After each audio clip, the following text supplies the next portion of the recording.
Hello and welcome to day 5 of the challenge series. Today we will look into the problem statement that requires application of cross joins. Before that, let's take a quick tour of what a cross join is. So, a cross join, also known as the Cartesian product, is a join that returns all possible combination of rows from the left and the right table. So, when you want all the possible combinations between two tables, you apply cross joins. The syntax for cross join is very simple. You select the fields that are required and then you join the two table using the keyword cross join.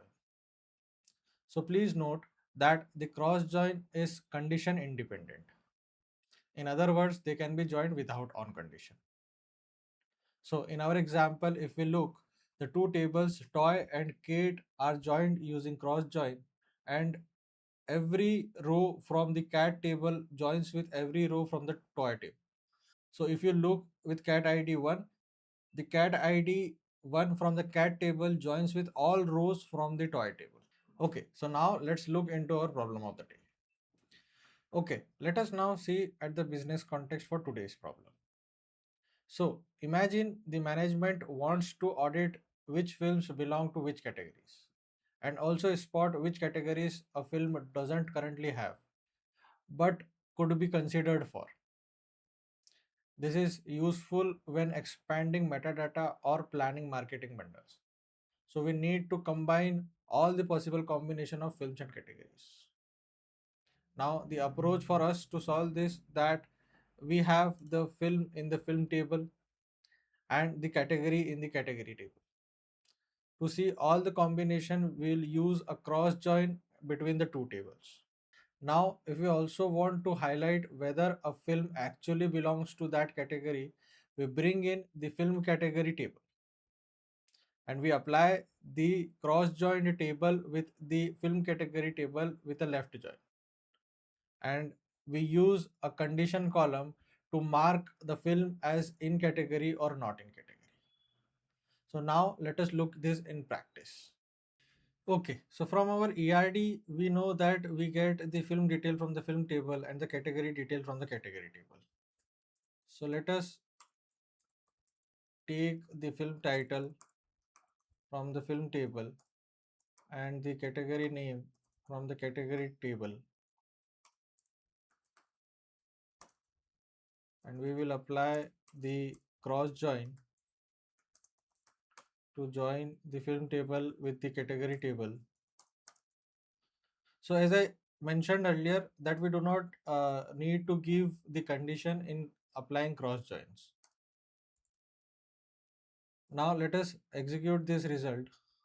So a cross join takes every row from the film table and joins it or combines it with every row in the category table.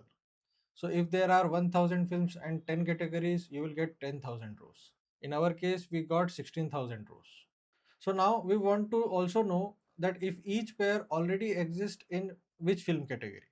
For that, we do a left join from our cross join result to film category table.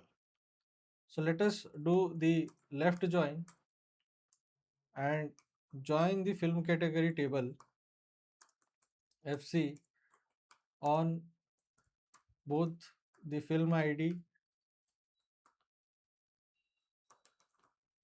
So we join it with the film table and we also join it with the category table on the category ID. Now we will take the film ID from the film category table. Let us execute and see the result first. Okay, so here the film ID table shows null value. It means that the film is not in that category. So Academy Dinosaur is not in the action category. Academy Dinosaur is not in the animation category. And Academy Dinosaur is in the documentary category. So for those which have one, this means that this film already exists in the category table using the film category. So now let us add an status flag using the if statement. So we apply the if and we say for those IDs which are null, we give the status as not in category, else we give the status in category for those where the values are 1, and we give this column name as status. So now if you see and if you execute this statement, there is a clear flag that says that Academy Dinosaur does not belong to the action category. Okay, so here is a tip for you. Use cross join only for use cases where you are asked to generate all possible combinations of two tables. In our problem, cross join allowed us to see every potential film category pair, while the left join to film category revealed which pairs are real and which pairs are missing. Without the cross join, we would only see the existing relationships which were already available in the film category table.